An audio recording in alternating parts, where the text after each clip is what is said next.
선생님! 40년 만에 졸업하러 왔습니다. 선생님! 행사장 문이 열리는 순간 김정우 교사는 숨이 멎었습니다. 아니, 정확히 말하면 숨이 멎었다는 표현조차 부족했습니다. 그의 폐는 공기를 받아들이는 법을 잊어버린 듯 멈췄고 심장은 그 리듬을 어디선가 잃어버린 채 박동 하나를 건너뛰었습니다. 문 너머에는 30명의 노인들이 서 있었습니다. 흰머리, 굽은 등, 세월이 깎아낸 얼굴들. 그들은 정우를 향해 일제히 고개를 숙였습니다. 깊게, 천천히, 마치 오래 참아온 무언가를 한꺼번에 내놓듯. 그리고 한 목소리로 말했습니다. 선생님, 40년 만에 졸업하러 왔습니다. 정우의 눈이 순식간에 흔들렸습니다. 눈물이 고이기 전에 먼저 목이 막혔습니다. 목이 막히기 전에 먼저 가슴이 내려앉았습니다. 이 할아버지들은 누구인가? 왜 이 은퇴식장에, 왜 이 낡은 체육관 한가운데에, 왜 모두 그를 향해 울먹이며 서 있는가? 그날 이 작은 시골 학교의 체육관에서는 아무도 예상하지 못한 40년 전의 진실이 드러나게 됩니다. 도대체 40년 전 이 교사와 아이들 사이에는 무슨 일이 있었던 걸까요? 봄바람이 느릿하게 운동장을 스쳤습니다. 처마 밑에 걸린 낡은 바람개비가 간신히 돌아가고 있는 그런 조용한 오전이었습니다. 라일락 향이 교무실 창문을 타고 들어왔지만 정우는 그것을 맡지 못했습니다. 이미 오래전부터 그의 감각은 어떤 기억 하나에 너무 깊이 박혀 있었기 때문입니다. 올해로 68이 된 김정우 교사는 수업이 없는 시간에도 늘 교무실에 남아 아이들의 필체를 손끝으로 더듬었습니다. 지금 그의 손에 들린 것은 노랗게 변색된 오래된 출석부 한 권, 1984년 3학년 7반, 그가 가장 아끼던 반, 그리고 가장 마음이 아팠던 반, 출석부의 첫 장을 펼치면 인쇄가 바랜 선 사이로 아이들의 이름이 빼곡히 적혀 있었습니다. 교실마다 2명씩 앉아도 넘쳤던 그 시절, 7반은 유독 가난한 아이들이 모여 있었습니다. 어른들은 말했습니다. 문제아 반이라고, 포기한 반이라고. 그러나 정우는 달랐습니다. 그 아이들 하나하나가 가진 이야기가 너무나 또렷하게 보였기 때문입니다. 출석부 한가운데 삐뚤빼뚤한 글씨의 이름 하나. 정민우. 그 이름 위에 손을 올리자 정우의 가슴이 쿵 하고 내려앉았습니다. 정우는 한동안 그 이름에서 눈을 떼지 못했습니다. 민우. 그 아이를 처음 본 날이 떠올랐습니다. 3월 초 아직 난방이 덜 되는 교실. 다른 아이들은 두꺼운 점퍼를 입고 왔는데 민우만 얇은 면 티셔츠를 입고 있었습니다. 어깨를 잔뜩 웅크린 채 맨 뒷자리 창가에 앉아서 아무도 보지 않는다고 생각했는지 손가락으로 책상에 무언가를 꾹꾹 눌러 그리고 있었습니다. 정우가 슬쩍 다가가서 보니 작은 새 한 마리였습니다. 날개를 펼친 새. 정우는 그날 아무 말도 하지 않았습니다.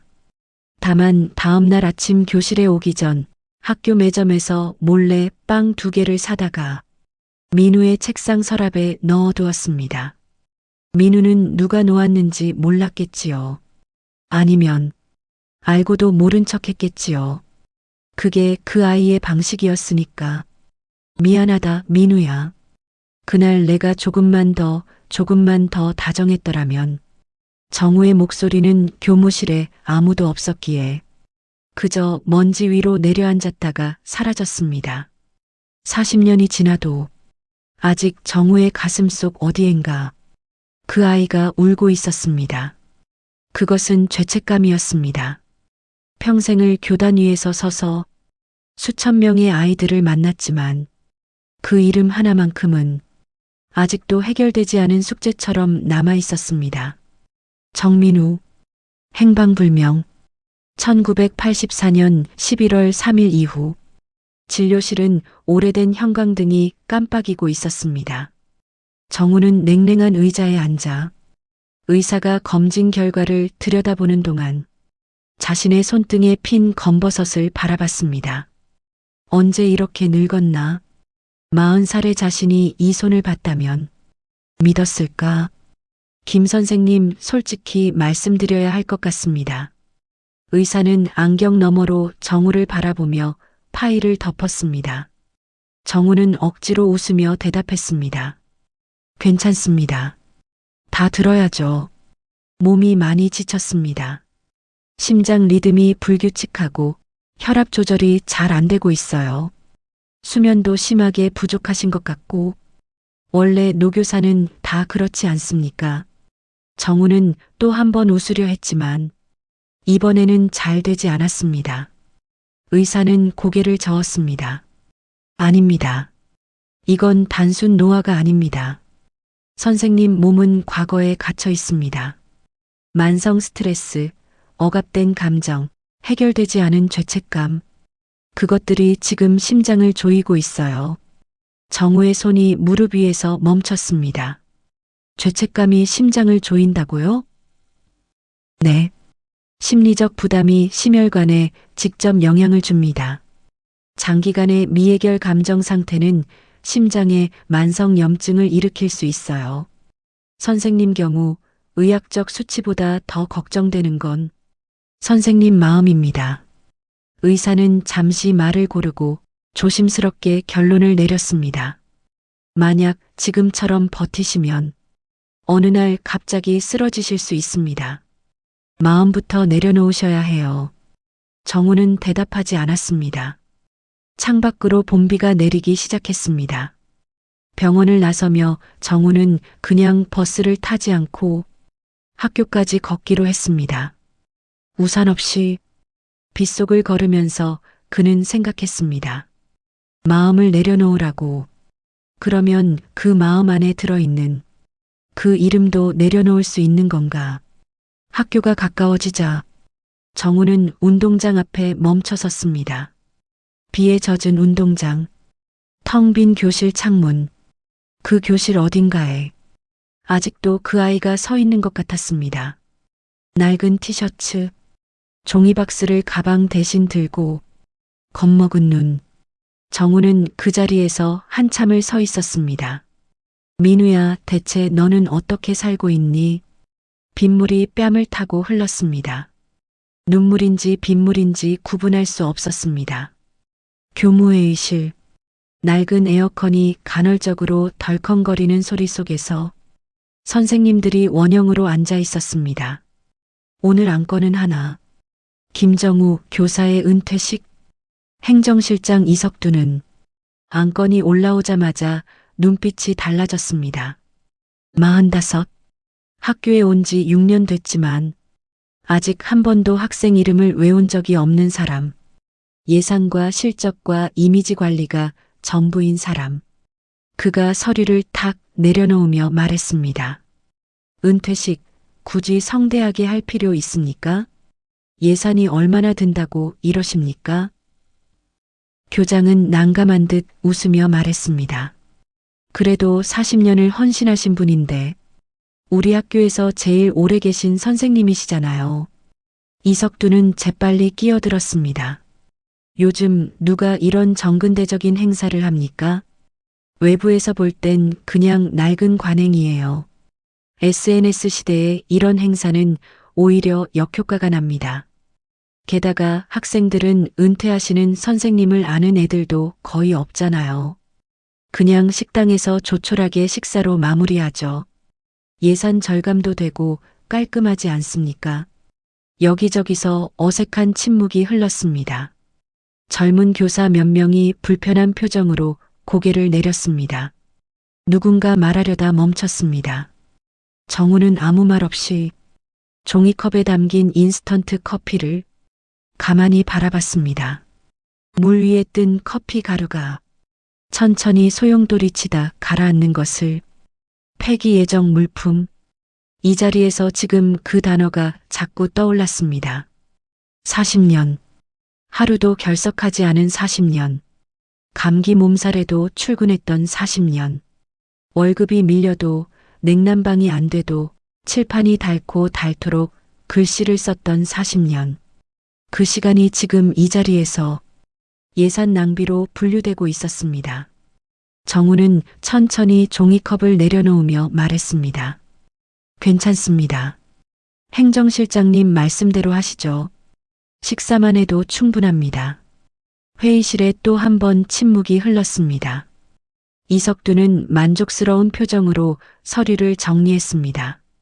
그러나 정우 옆에 앉아있던 생물교사 한채리는 고개를 떨궜습니다. 이분이 아무 말도 안 하실 줄 알았다. 그녀는 알고 있었습니다. 이분이 늘 그래왔다는 걸, 자신을 위해선 한 번도 목소리를 높이지 않는다는 걸. 회의가 끝나고 복도에서 채린이 조용히 정우 곁에 다가왔습니다. 선생님 괜찮으세요? 정우는 미소를 지었습니다. 이 미소가 전부가 아니라는 걸 채린은 느꼈습니다. 나는 괜찮아. 원래 이 나이엔 뭔가를 바라면 안 돼. 나는 그냥 아이들만 잘 크면 됐던 걸. 채린은 더 말을 잇지 못했습니다. 정우는 복도를 걸어가며 마음속으로 중얼거렸습니다. 그냥 한 번만, 단 한 번만 알고 싶었는데 그 아이가 잘 살고 있는지. 거칠고 둔탁한 기계 소리가 들리는 공장. 용접 불꽃이 튀고 지게차가 무거운 철제를 나릅니다. 안전모를 깊이 눌러 쓴 60대 남자가 지게차에서 천천히 내립니다. 박춘배, 40년 전 3학년 7반. 맨 앞줄에 앉아 수업 중에 졸다 혼났던 아이. 사실은 새벽 4시부터 신문 배달을 하다 오느라 눈이 감겼던 것인데 그걸 아는 사람은 김정우 선생님뿐이었습니다. 춘배는 철제 울타리에 기대어 담배에 불을 붙이다 멈췄습니다. 스마트폰에 메시지가 왔습니다. 선생님, 올해 은퇴하십니다. 와줄 수 있어? 민우. 춘배는 한참을 그 메시지를 바라봤습니다. 민우. 그놈. 그 조용하고 야윈 그놈. 살아있었구나. 아파트 경비 초소. 창문 너머로 주민들이 드나드는 것을 지켜보는 사람. 신중기. 57세. 한때 사업을 했지만 부도가 났고 이혼 후 혼자 삽니다. 손목에는 오래된 화상 흉터가 남아 있습니다. 그 흉터의 진짜 이유를 아는 사람은 이 세상에 딱 2명뿐이었습니다. 김정우 선생님, 그리고 정민우. 중기도 같은 메시지를 받았습니다. 그는 메시지를 보고 한동안 손목을 매만졌습니다. 선생님, 눈을 감으면 아직도 선명합니다. 중학교 3학년 겨울, 집에서 쫓겨나 다리 밑에서 밤을 보내던 날, 추위에 손이 타들어가는 것 같았고 그냥 없어지고 싶었던 날, 그때 손전등을 들고 찾아온 사람이 있었습니다. 준기야, 여기 있었구나. 멘트도 없이, 이유도 묻지 않고 그냥 곁에 앉아 새벽을 함께 보낸 선생님. 가자. 학교 가서 따뜻하게 있자. 준기는 메시지에 답장을 보냈습니다. 갈게. 주유소 캐노피 아래. 기름 냄새와 매연 속에서 일하는 50대 남자. 오일남. 이름이 웃기다며 학창시절 내내 놀림받았습니다.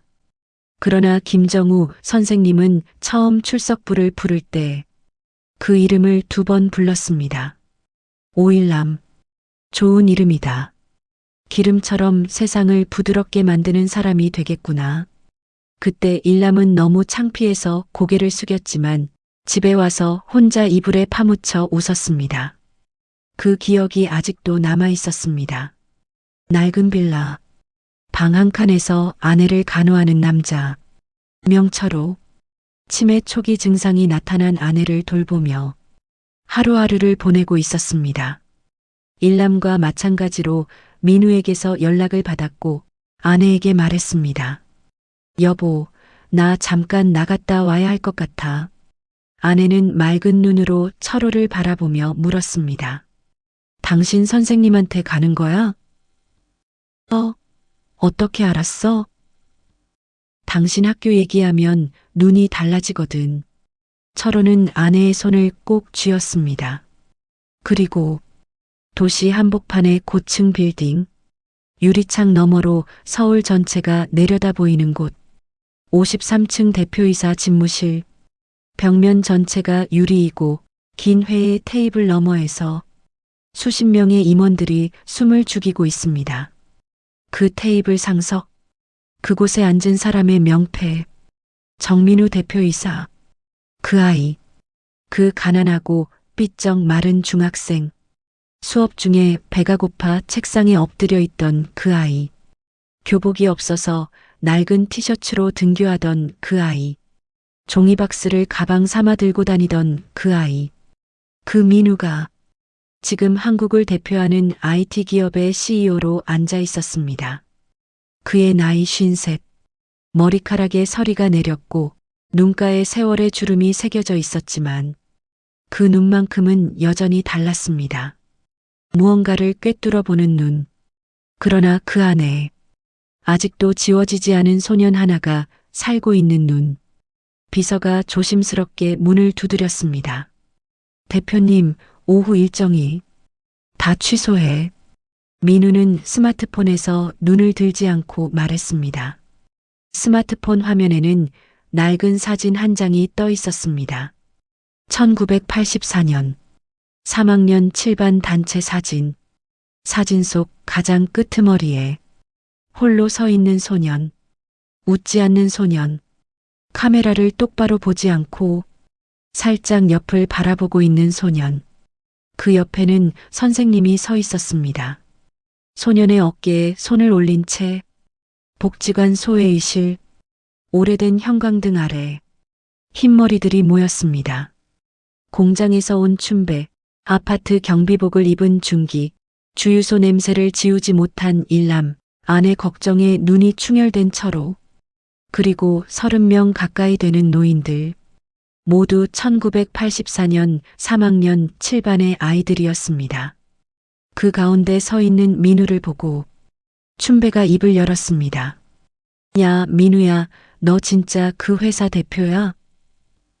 민우는 고개를 끄덕였습니다. 이 새끼 우리 중에 제일 못 살 것 같았는데. 웃음이 터졌습니다. 서글프고도 따뜻한 웃음. 잠시 후 웃음이 가라앉고 민우는 테이블 위에 무언가를 내려놓았습니다. 출석부. 1984년 3학년 7반. 노인들의 눈이 동시에 흔들렸습니다. 민우가 천천히 말했습니다. 선생님이 올해 은퇴하십니다. 마지막 은퇴식이 다음 달이에요. 누구도 선뜻 말을 꺼내지 못했습니다. 중기가 조용히 손목을 감쌌습니다. 그 손목의 흉터를 철호는 눈을 깜빡였습니다. 눈물이 나오지 않으려고 일남은 자기 이름이 적힌 출석부 칸을 손가락으로 툭 건드렸습니다. 우리 졸업도 못했잖아. 그 말을 꺼낸 사람이 누구였는지 나중에 아무도 기억하지 못했습니다.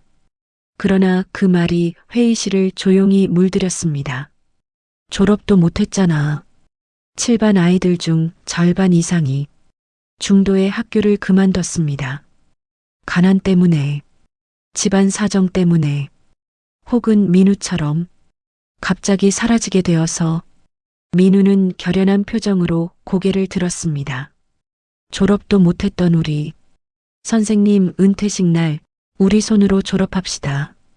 40년이 늦었지만 다시 선생님의 제자인 얼굴로. 잠시의 침묵.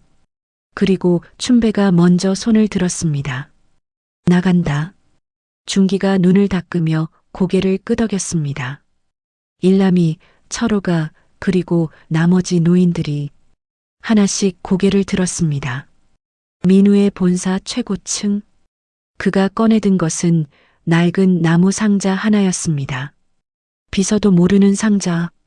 금고 안쪽 가장 깊숙이 보관된 상자.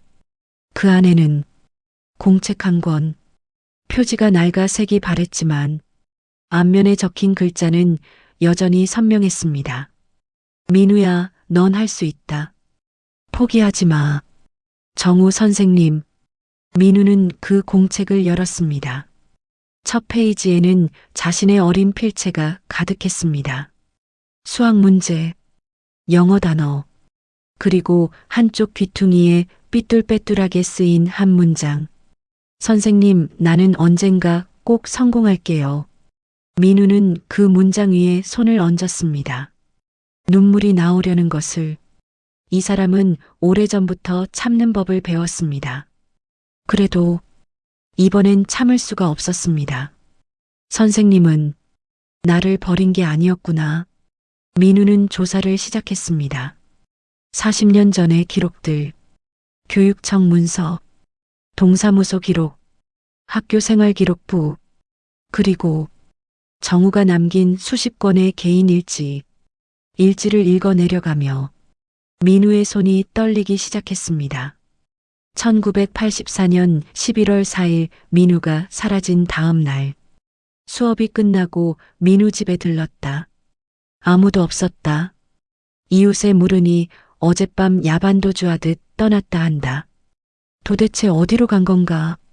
민우야, 어디 있느냐?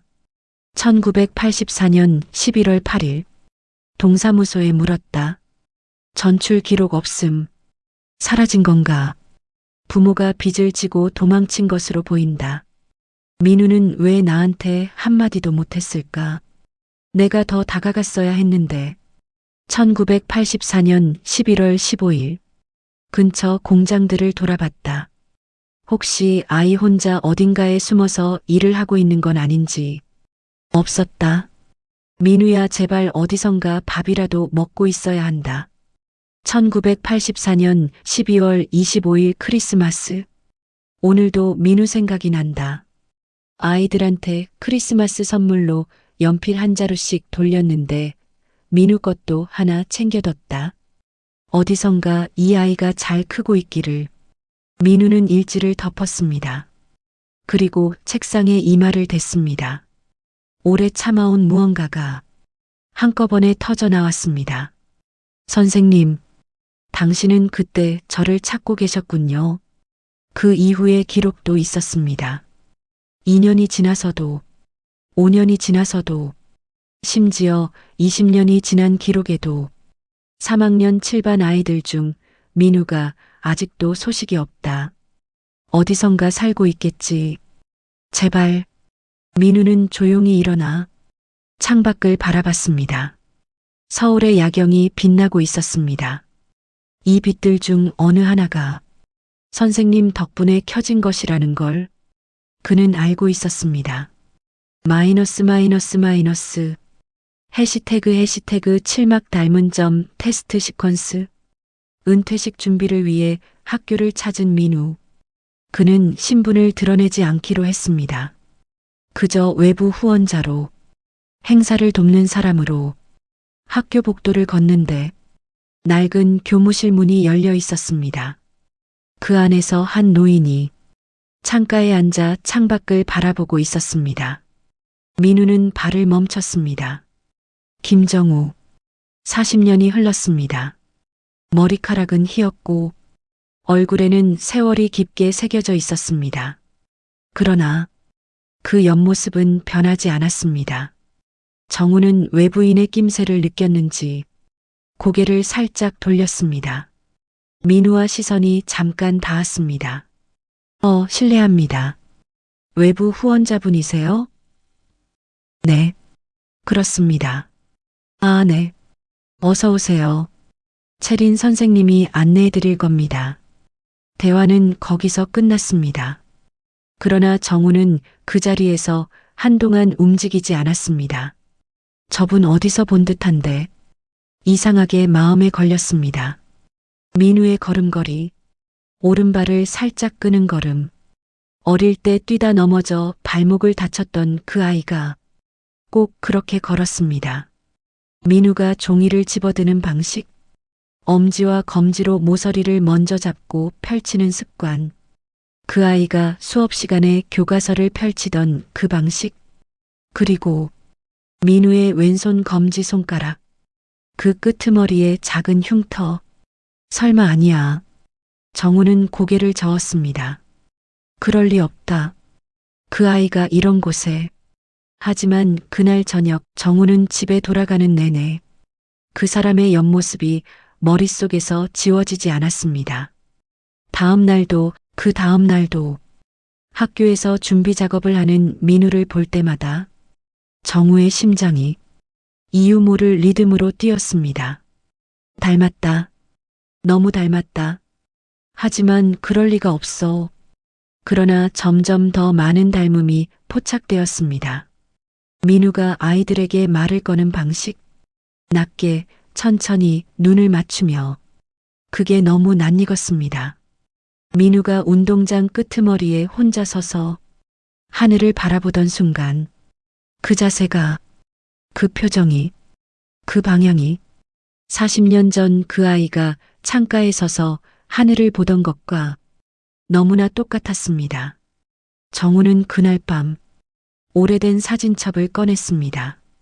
1984년 단체 사진.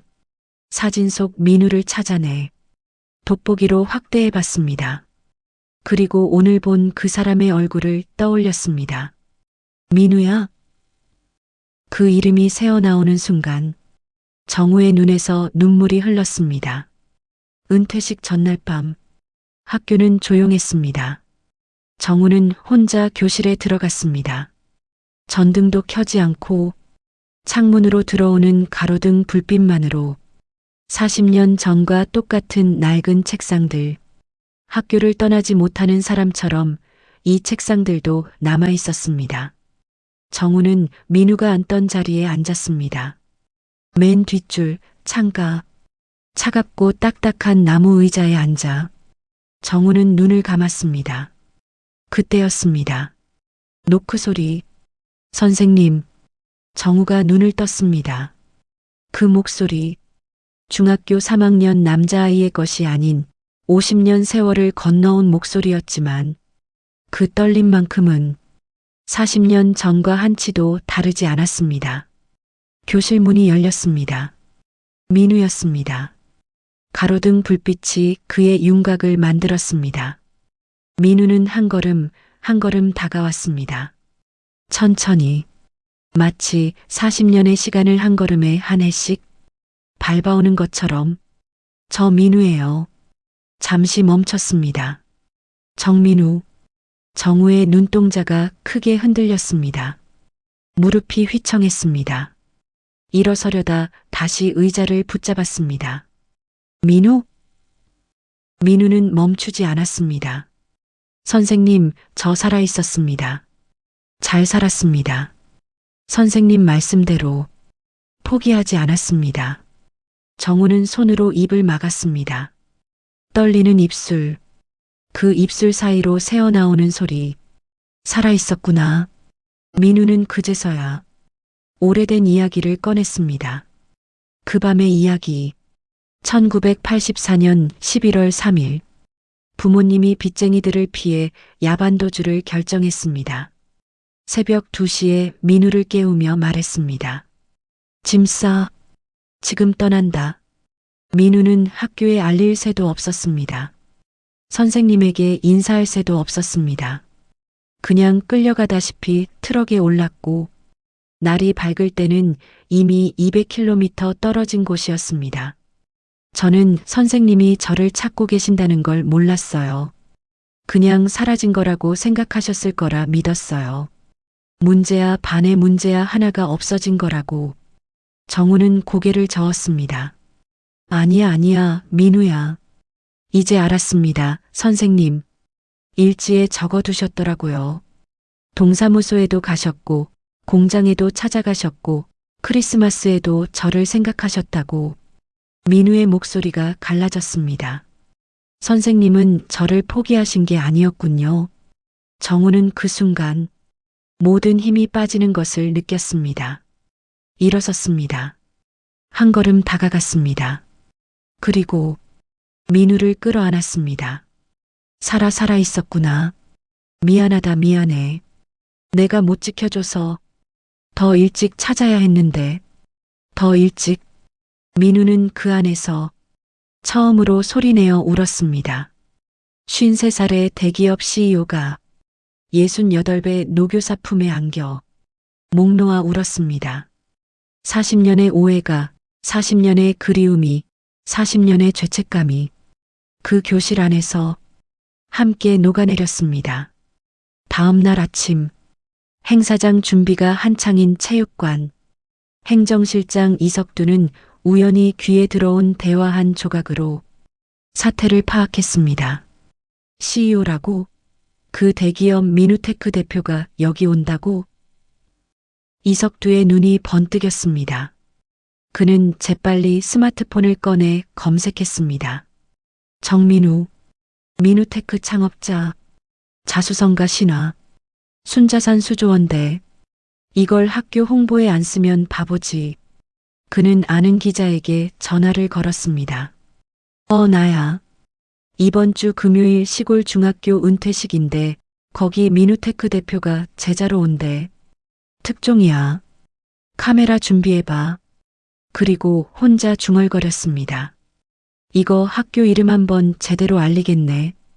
은퇴식 당일 오전, 행사장 앞에 방송 차량이 한 대, 2대 서기 시작했습니다. 기자들이 카메라를 들고 진입하려 했습니다. 체육관 안에서 준비 중이던 노인 제자들이 술렁였습니다. 저게 뭐야? 취재 온 거야? 우리 행사를 촬영한다고? 춘배가 불쾌한 표정으로 말했습니다. 우리가 언제 방송 나오러 왔냐고. 준기는 조용히 소매를 내렸습니다. 손목에 흉터를 가리며 한채린 교사가 다급히 민우에게 달려왔습니다. 대표님, 이석두 실장이 언론에 연락한 것 같습니다. 기자들이 밖에 와 있어요. 민우의 표정이 굳었습니다.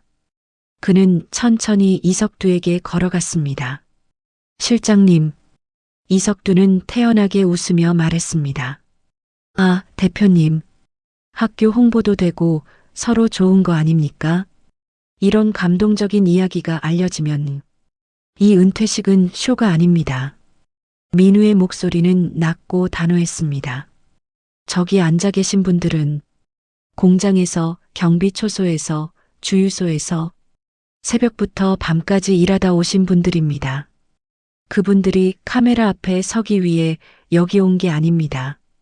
선생님에게 인사하러 오신 겁니다. 이석두는 당황한 듯 눈을 깜빡였습니다. 그야 그렇지만 홍보 효과가 밖에 기자분들한테 돌아가 달라고 전해 주십시오. 아니면 제가 직접 가겠습니다. 민우는 돌아서려다 한마디 더 했습니다. 그리고 이 행사에 실장님 참석은 안 하셔도 됩니다. 그러나 기자들은 쉽게 물러나지 않았습니다. 일부 취재진이 체육관 창문 밖에서 촬영을 시도했고 SNS에는 이미 미누테크 CEO 시골 은퇴식 등장이라는 게시물이 돌기 시작했습니다. 행사장 분위기가 어수선해지자 정우가 가슴을 움켜쥐었습니다. 채린이 재빨리 달려왔습니다. 선생님, 괜찮으세요? 괜찮아. 그냥 조금 어지러워서. 정우의 얼굴이 창백했습니다. 민우가 그것을 보고 즉시 행사를 잠정 중단시켰습니다. 오늘 행사는 내일 다시 합니다. 모두 돌아가서 쉬십시오. 노인 제자들이 술렁였습니다. 그러나 민우의 눈을 보고 아무도 반박하지 않았습니다. 그날 밤 학교는 적막했습니다. 정우는 빈 교실로 다시 들어갔습니다. 가슴이 아직 두근거렸지만 그것은 심장의 문제만이 아니었습니다. 그는 민우가 어린 시절 남긴 편지를 꺼냈습니다. 학교를 떠나기 전 교실 책상 서랍에 몰래 넣어두고 간 편지. 정우는 그것을 수십 년째 지갑 안에 접어넣고 다녔습니다. 누렇게 바랜 종이 열어볼 때마다 마음이 아팠기 때문에 자주 꺼내지는 않았지만 항상 곁에 있었습니다. 선생님, 저가요. 선생님한테 말도 못하고 가서 미안해요. 언젠가 꼭 다시 찾아올게요. 약속할게요. 민우. 삐뚤빼뚤한 글씨. 잉크가 번진 자국. 혹시 눈물이 닿은 것인지도 몰랐습니다. 정우는 그 편지를 가슴에 안았습니다. 나는 왜 그때 너한테 더 따뜻하지 못했을까? 실은 알고 있었습니다. 그때 자신이 충분히 따뜻했다는 것을.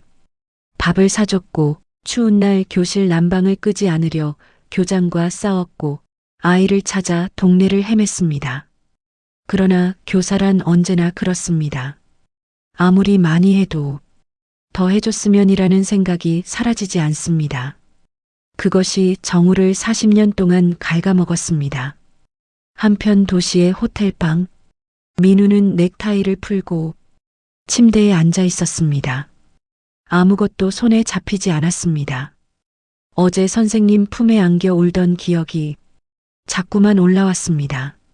53살의 자신이 그렇게 어린아이처럼 울 수 있다는 걸 몰랐습니다. 그러나 그 눈물이 부끄럽지 않았습니다.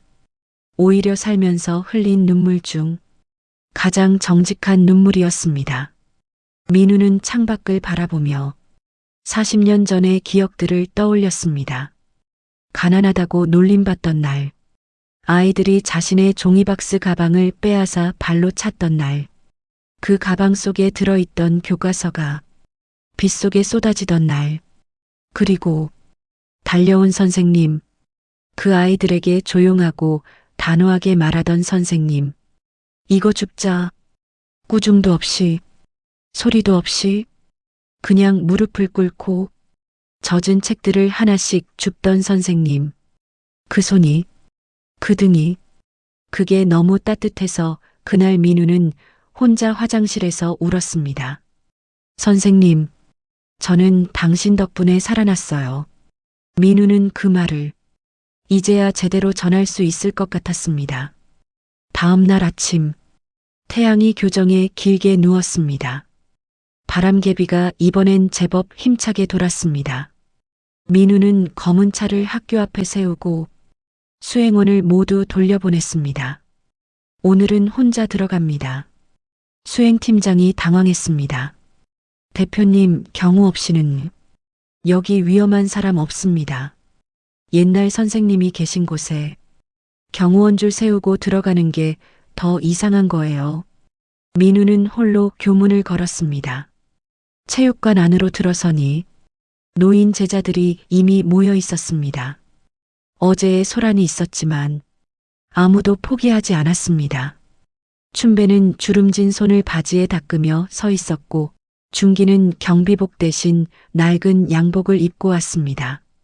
일남은 머리를 정성껏 빗었고 철호는 오는 길에 꽃 한 송이를 사왔습니다. 정우도 교사 가운을 벗었습니다.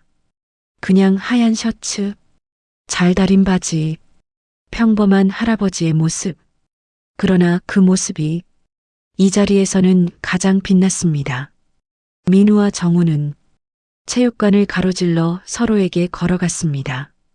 운동장 햇살이 창문을 통해 비스듬히 들어오는 가운데 두 사람이 마주 섰습니다. 민우가 먼저 고개를 숙였습니다. 깊게, 오래, 선생님, 저 잘 컸죠? 정우는 잠시 눈을 감았습니다. 그리고 떨리는 손을 들어 민우의 뺨을 감쌌습니다. 마치 40년 전 그 아이의 어깨에 손을 올리던 것처럼 미안하다. 그리고 정말 고맙다. 내가 이렇게 잘 살아줘서, 이렇게 잘 커줘서. 정우의 목소리는 끝까지 이어지지 못했습니다. 그러나 그것으로 충분했습니다. 졸업식이 시작되었습니다. 30명의 노인들이 차례차례 앞으로 나와 정우 앞에 섰습니다. 정우는 한 명 한 명의 이름을 불렀습니다. 박춘배. 춘배가 앞으로 나왔습니다. 코를 훌쩍였습니다. 어깨가 떨렸습니다. 신중기. 중기가 나왔습니다. 눈을 깜빡이며 천장을 봤습니다. 눈물을 참으려는 그 특유의 습관.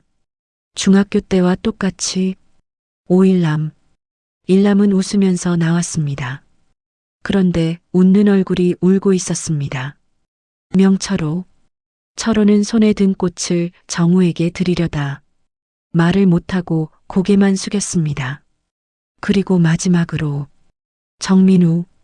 민우는 천천히 앞으로 나왔습니다. 이름이 불리는 순간 체육관이 조용해졌습니다. 정우는 민우의 손을 잡았습니다. 너희들 이렇게 다 컸구나.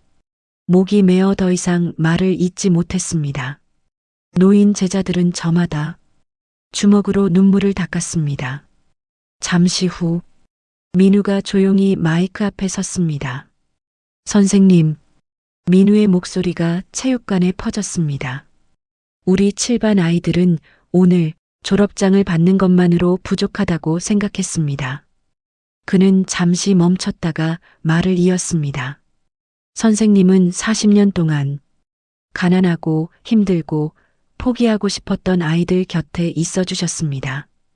그 아이들은 어른이 됐고 늙었고 그래도 살아 있습니다. 선생님 덕분에. 그래서 저희는 선생님의 삶을 이어가려 합니다. 민우가 발표한 것은 이석두가 상상도 하지 못한 계획이었습니다. 김정우 희망재단, 저소득층 아이들의 교육을 지원하는 재단, 민우테크가 운영 비용을 전액 지원합니다. 그리고 재단의 운영진은 7반 노인 제자들이 맡습니다. 공장을 다니며 번 돈 일부, 경비 일을 하며 아낀 돈 일부, 주유소에서 흘린 땀의 일부가 이 재단으로 흘러들어갈 것입니다. 체육관이 술렁였습니다. 춘배는 억하고 소리를 냈다가 입을 막았습니다. 중기는 눈을 손바닥으로 눌렀습니다. 일남은 어깨를 들썩이며 웃다 울다를 반복했습니다. 철호는 아내에게 전화하려다 목이 메어 멈췄습니다. 정우는 눈시울을 붉히며 말했습니다. 이제 우리의 상처를 가진 아이들을 우리가 지켜주자꾸나. 그날 작은 시골 학교 체육관에는 박수가 아닌 울음과 희망이 가득 찼습니다. 그것이 더 오래 울렸습니다. 그것이 더 깊이 남았습니다. 1년 후 시골의 작은 학교. 봄이 돌아왔습니다. 처마 밑 바람개비가 힘차게 돌고 있었습니다. 운동장 한편에 만들어진 희망 도서관. 낮은 책장마다 아이들의 책이 가득하고 그 한가운데에서 노인 한 분이 의자에 앉아 동화책을 읽어주고 있었습니다. 김정우 명예이사장. 아이들은 그 할아버지 주변에 옹기종기 앉아 눈을 반짝이며 들었습니다. 방과 후 돌봄센터에서는 노인들이 아이들과 함께 숙제를 하고 저녁밥을 나누고 세상에서 가장 느린 속도로 수학 문제를 풀었습니다. 춘배는 아이들에게 용접 사진을 보여주며 말했습니다. 손으로 일하는 것도 멋진 거야. 중기는 매주 화요일 아이들에게 안전에 대해 가르쳤습니다.